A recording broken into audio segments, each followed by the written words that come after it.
Hello అండి, welcome to Sukanya vlogs. ఎలా ఉన్నారండి? బాగున్నారా? నేను మీ సుకన్య. ఈరోజు మన రెసిపీ వచ్చి జున్ను అనమాట. అది కూడా హెల్దీ జున్ను. చాలా సింపుల్గా, చాలా ఈజీగా నేను మీకు చేసి చూపిస్తాను. ఈ జున్ను అనేది హెల్త్కి చాలా మంచిదన్నమాట. చూడండి ఎలా ఉందో.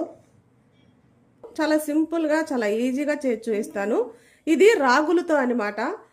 పిల్లలకైనా పెద్దలకైనా కాల్షియం తక్కువైంది అనగానే బిళ్ళలు వాడుతూ ఉంటారు, లేదా పాలిస్తూ ఉంటారు. అన్నిటికంటే కూడా అధికంగా కాల్షియం ఉండేది మనకి ఈ రాగుల్లోనే అనమాట.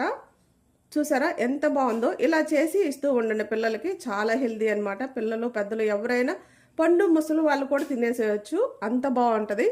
ఫస్ట్ టైం మన ఛానల్ ఎవరైనా చూస్తున్నట్టయితే సబ్స్క్రైబ్ చేసుకొని దీని తయారీ విధానం చూసేయండి.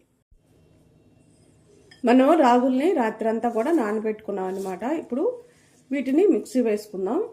మనం రాత్రులు నానబెట్టుకుంటే రాగులు అనేవి చాలా బాగుంటాయి అన్నమాట. లేదనుకో ఉదయాన్నే నానబెట్టుకొని నైట్కి ఈ స్వీట్ అనేది చేసుకోండి. ఇప్పుడు ఇవన్నీ బాగా 2-3 సార్లు కడిగినాక మిక్సీ జార్లో వేసుకోండి.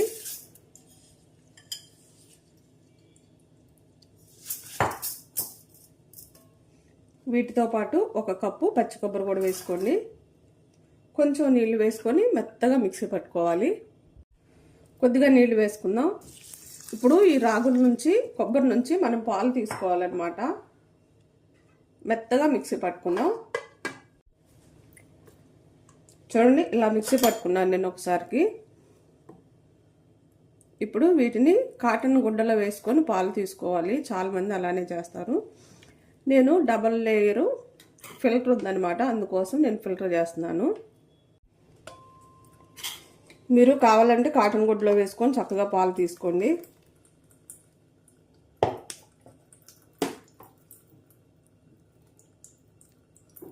ఈ పాలన్నీ కూడా మనం తీసుకోవాలన్నమాట. మరలా ఈ పిచ్చి అంతా కూడా వేసుకొని మళ్ళీ మిక్సీ పట్టుకోవాలి. చూడండి ఒక్కసారికి మనం పాలు తీసుకున్నాం. ఇప్పుడు ఉన్న పిచ్చి అంతా కూడా మళ్ళీ కొంచెం వేసుకొని నీళ్ళు మిక్సీ పట్టుకుందాం. చూడండి ఈ పిచ్చిలో మళ్ళీ కొంచెం నీళ్ళు వేసుకొని మళ్ళీ పాలు తీసుకోవాలన్నమాట. బాగా మెత్తగా మిక్సీ పట్టుకుందాం. మనకి రాగి పాలు అనేవి కప్పు రాగులకి, కప్పు కొబ్బరికి లీటర్ దాకా వచ్చినాయి అనమాట. ఈ పాలుని గుడ్లో వేసుకొని తీసుకోవటం అందరికీ చేత కాదండి, అందుకోసమని నేను ఇలా చూపిస్తున్నాను. మీరు కావాలంటే గుడ్లో కూడా వడగొట్టుకోవచ్చు, చాలా బాగా వస్తాయి. ఇలా కూడా డబల్ లేయర్ ఉన్న ఫిల్టర్లో అయితే మనకి ఏ ఇబ్బంది ఉండదు, చక్కటి పాలు వస్తాయి అన్నమాట. ఇప్పుడు అంతగా మీకు ఇబ్బంది అనుకుంటే ఇంకోసారి కూడా మరలా మనం ఫిల్టర్ చేసుకోవచ్చు. మరలా రెండోసారి కూడా నేను ఫిల్టర్ వేసుకుంటున్నాను. చూడండి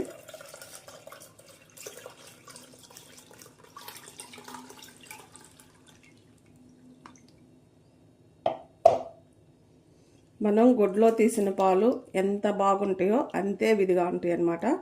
చూడండి రెండోసారి కూడా కొద్దిగా కప్పు ఉంటే నీట్గా వచ్చేసింది పిచ్ అనేది. అందరూ గుండెలో చేయాలంటే చేయటం రాదు కాబట్టి నేను ఇలా చేసి చూపిస్తున్నాను మీకు చాలా ఈజీగా. మీరు కావాలంటే గుడ్లో కూడా వడగట్టుకోవచ్చు. ఇప్పుడు వీటిని పక్కన ఉంచుకుందాం. మనం స్టవ్ వెలిగించుకొని ఒక బాండీ పెట్టుకొని 1 కప్పు బెల్లం తీసుకుందాం. అలానే 1/4 కప్పు నీళ్ళు తీసుకుందాం. మనకి పాకం ఏమి రానవసరంలా, బెల్లం కరిగితే చాలు. ఇప్పుడు ఈ బెల్లాన్ని కలుపుతూ ఉడికించుకుందాం.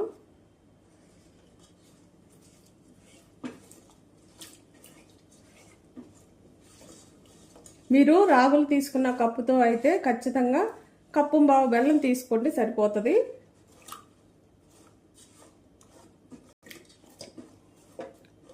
మనకి రాగుల కప్పు అలానే కొబ్బరి కప్పు తీసుకున్నాం కదా, ఖచ్చితంగా 1.5 కప్పు బెల్లం అయితే స్వీట్ సరిపోతుంది.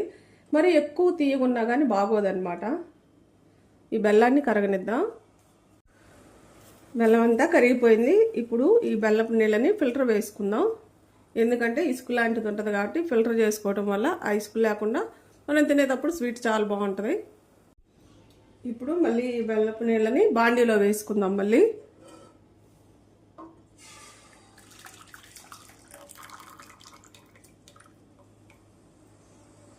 ఒక్క పొంగు రానిద్దాం. ఇప్పుడు ఈ పాలను వేసుకొని కలుపుకుందాం.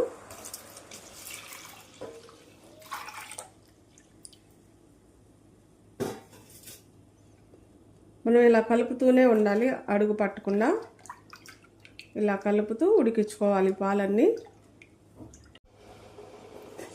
చూసారు కదా చిక్కబడుతుంది మనం తిప్పే కొద్దీ. చాలా సింపుల్గా అయిపోతుందండి. మనం ఒక పాలు తీసుకోవటమే కొంచెం కష్టం అనుకుంటారు, కానీ ఇప్పుడు నేను చెప్పినట్టు చేశారంటే ఆ పాలు తీసుకోవడం కూడా కష్టమేం కాదు. గుడ్డ కాకుండా మంచిగా డబల్ లేయర్ ఉన్న ఫిల్టర్ తీసుకొని చేసుకోండి, చాలా సింపుల్గా అయిపోతుంది. ఇంకా కొంచెం దగ్గరకు అవ్వాలి. ఇప్పుడు కొంచెం యాలకుల పొడి వేసుకుందాం.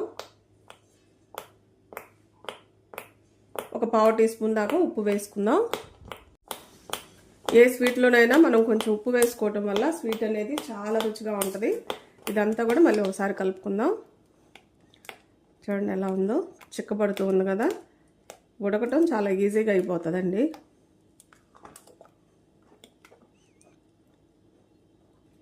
ఇంకా కొంచెం దగ్గరకు రావాలి. బెల్లం అయితే కరెక్ట్గా సరిపోయింది.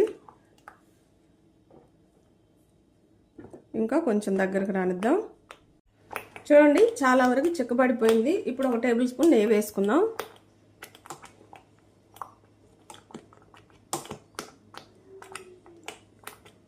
ఇదంతా ఒకసారి బాగా కలిపి ఒక బౌల్లోకి తీసుకుందాం.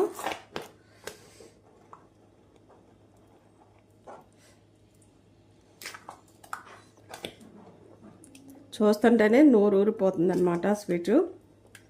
స్టవ్ కట్టేసుకొని ఒక గిన్నెలోకి తీసుకుందాం దీన్ని. ఇంత చిక్కగా అయితే చాలు. ఇప్పుడు నేను ఇలాంటి గిన్నె ఒకటి తీసుకున్నాను, కొంచెం నెయ్యి రాసుకున్నాను గిన్నెకి. ఇప్పుడు ఇదంతా గిన్నెలో వేసుకుందాం.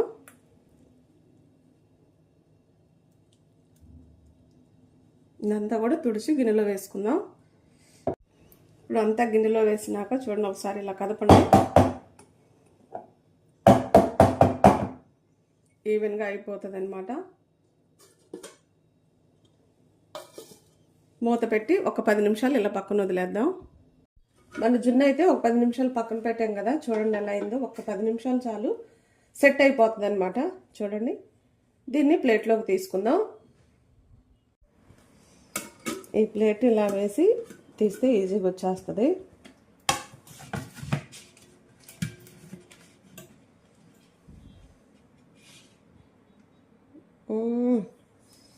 చూసారా మన జున్ను ఎంత బాగుందో.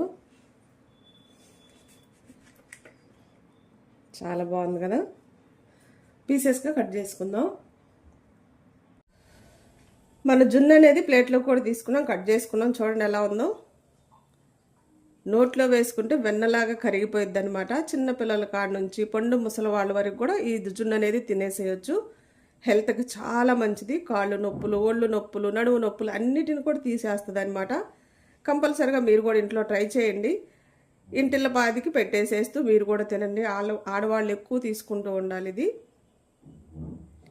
నా వీడియోస్ కానీ మీకు నచ్చినట్టయితే కంపల్సరిగా ట్రై చేయండి. ఎలా వచ్చిందో కామెంట్ చేయండి. నా వీడియోస్ మీకు నచ్చితే లైక్, షేర్, సబ్స్క్రైబ్.